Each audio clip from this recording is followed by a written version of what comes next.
Hello everyone! আজি মই আপোনালোকৰ কাৰণে কেকৰ অন্য এটা ভিডিঅ' লৈ আহিছো আৰু এই ভিডিঅ'টো হৈছে কেকৰ পাইনাপল ফ্লেভাৰৰ গ্লেছ কেক আৰু এই কেকটো মই আজি হাফ কেজি মাপত বনাইছো আৰু মই যেনেকৈ মাপত বনাইছো আপোনালোকে সেই একে মাপৰে ঘৰত এবাৰ বনাই চাওক কেকটো বৰ সোৱাদ হয় মই কেকটো কেনেকৈ বনাইছো হেয়া আপোনালোকে ভিডিঅ'টো চাই যাই থাকক এয়া মই প্ৰথমতে কেক বনাবলৈ যিবিলাক সামগ্ৰীৰ প্ৰয়োজন হয় সেই সকলোবোৰ মই প্ৰথমতে একগোট কৰি ৰেডি কৰি লৈছো এতিয়া মই ড্ৰাই পাছ বনাবলৈ এটা ডাঙৰ বাটি লৈ লৈছো তাতে এটা চিকনি দি দিলো এতিয়া মই ইয়াতে 150 গ্ৰাম ময়দা দি দিছো এতিয়া মই ইয়াতে 2 টেবলস্পুন সুগাৰ পাউডাৰ দি দিছো এতিয়া মই 1.5 টিস্পুন বেকিং পাউডাৰ দি দিছো এতিয়া মই হাফ টিস্পুনতকৈ কম বেকিং সোডা দি দিছো এতিয়া 1 টেবলস্পুন কৰ্ন ফ্লোৰ দি দিছো এতিয়া গোটেইবোৰ একেলগে মিশ্ৰণ কৰি ললো এয়া মোৰ ড্ৰাই পাছ ৰেডি হ'ল এতিয়া মই ডাঙৰ বাটি এটা লৈছো তাতে 100 গ্ৰাম বাটাৰৰ পৰা আধা দি দিছো আৰু 100 গ্ৰাম মিল্ক মেড দি দিছো এতিয়া ওৱান ডাইৰেকচনত মিক্স কৰি লৈছো এতিয়া হাফ টিস্পুনতকৈ কম ভেনিলা এসেন্স দি দিছো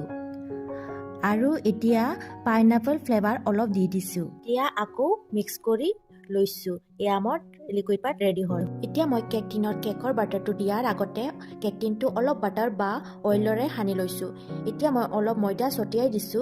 যাতে কেকটো ওলোৱাৰ সময়ত ভাঙি নাযায় এতিয়া মই কেক বাটাৰত অলপ ভিনেগাৰ দি দিছো এটো অপচনেল হয় আপোনালোকে যদি নাথাকে তেতিয়াহলে নিদিলেও হ'ব এতিয়া মই ইয়াতে অলপ টুটি ফুটি দি দিছো আপোনালোকক দেখুৱাবলৈ এটো আপোনালোকৰ লগত যদি নাথাকে তেতিয়াহলে নিদিলেও হ'ব এয়া মোৰ এতিয়া এটো ৰেডি হৈ গল এতিয়া মই এটো কুক হ'ব এয়া মই 15 মিনিট আগতে কুকাৰটো গৰম কৰি থৈছিলো এতিয়া মই কেক টিনটো দি দিছো লো ফ্লেম কৰি দিছো এতিয়া কুকাৰৰ ঢাকনিৰে ঢাকি দি দিছো 30 মিনিট মান পাছত কুকাৰৰ ঢাকনিটো খুলি চালো কেকটো ভালদৰে কুক হৈছে নে নাই এয়া মই পেলেট নাইফ এখনৰে চেক কৰি চালো এয়া ইয়াতে লাগি অহা নাই কেকটো ভালদৰে কুক হৈছে আপোনালোকে এটা ডাঙৰ কাটা চামুচেৰে চেক কৰি চাব পাৰা যদি লাগি অহা নাই তেতিয়াহলে এয়া ভালদৰে কুক হৈ গৈছে এয়া কেকটো ঠাণ্ডা হৈ গৈছে এতিয়া মই এটো কেক টিনৰ পৰা কেকটো ওলাই লৈছো এতিয়া মই এটো দুটা লেয়াৰত কাটি লৈছো ক্ৰীমটো মই আগতে বেট কৰি থৈছিলো এতিয়া মই এটো কেকত লগোৱাৰ আগতে 15 মিনিট মানৰ কাৰণে ফ্ৰিজত থৈ দিম এতিয়া মই কেকৰ প্ৰথমটো লেয়াৰ দি দিছো তাতে সুগাৰ সিৰাপ দি দিছো আৰু ক্ৰীম দি দিছো এতিয়া মই পেলেট নাইফ এখনেৰে ভালদৰে লগাই যাম এতিয়া মই লাষ্ট লেয়াৰটো দি দিছো তেনেকৈ মই সুগাৰ সিৰাপ আৰু ক্ৰীমটো দি দিম আৰু পেলেট নাইফ এখনৰ সহায়ৰে লগাই লৈ যাম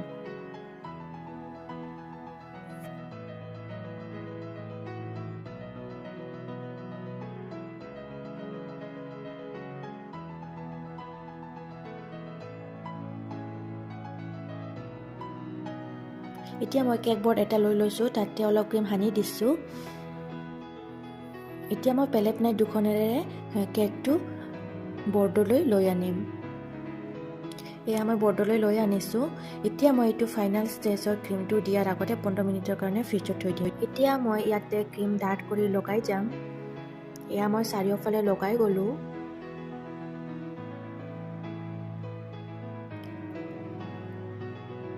এতিয়া মই স্ক্ৰেপাৰ এটাৰ সহায়ত অলপ ডিজাইন দি যাম আৰু কেকৰ ওপৰখিনি মই সমান নকৰিলো এতিয়া মই কেকটো ফাইনাল ডিজাইন দিয়াৰ আগতে ফ্ৰিজত 15 মিনিটৰ কাৰণে থৈ দিম এতিয়া মই এটা সৰু বাটিৰ গ্লাছটো অলপ পৰিমাণৰ ঢালি দি দিছো এতিয়া এটো ঘন হৈ আছে এটো মই পাতল কৰিবলৈ অলপ পানী দি দিছো এয়া গ্লাছৰ বেলেগ এটা সোৱাদ থাকে এয়া মোৰ গ্লাছটো ৰেডি হ'ল এতিয়া মই গ্লাছত অলপ পৰিমাণৰ yellow food gel colour mix কৰি দিলো এতিয়া মই কেকৰ ওপৰত ঢালি দি দিছো গ্লাছটো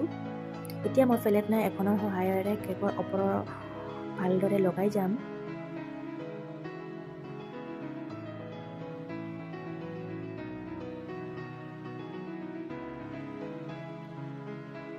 এয়া মোৰ এটো ৰেডি হৈছে এতিয়া মই এই তলৰ অংশখিনি যেটো ভাই আছে সেইটো মই মুছি নিদিলো কাৰণ এনেকৈ ধুনীয়া দেখি আছে এয়া মোৰ ৰেডি হ'ল গ্লেছ কেক এতিয়া মই 2F এটা নজল ফ্লাফি বেগত ভৰাই দিছোঁ। এতিয়া মই ক্ৰীমটো দি দিছোঁ। এতিয়া মই এইটো কেকত ফ্লাৱাৰ ডিজাইন দি দিম। এতিয়া মই ইয়াতে সৰু সৰু ফ্লাৱাৰ ডিজাইন দি দিছোঁ। ইয়াতে ফ্লাৱাৰ ডিজাইন নিদিলেও এনেকৈ ৰাখি দিব, ধুনীয়া দেখে গ্লেছ কেকটো। এইটো মই আপোনালোকক দেখুৱাবলৈ দি দিছোঁ। এতিয়া মই এইটো ফ্লাৱাৰ ডিজাইন দিয়া হৈ গ'ল। এতিয়া মই ইয়াতে ইডিয়েবল ডাষ্ট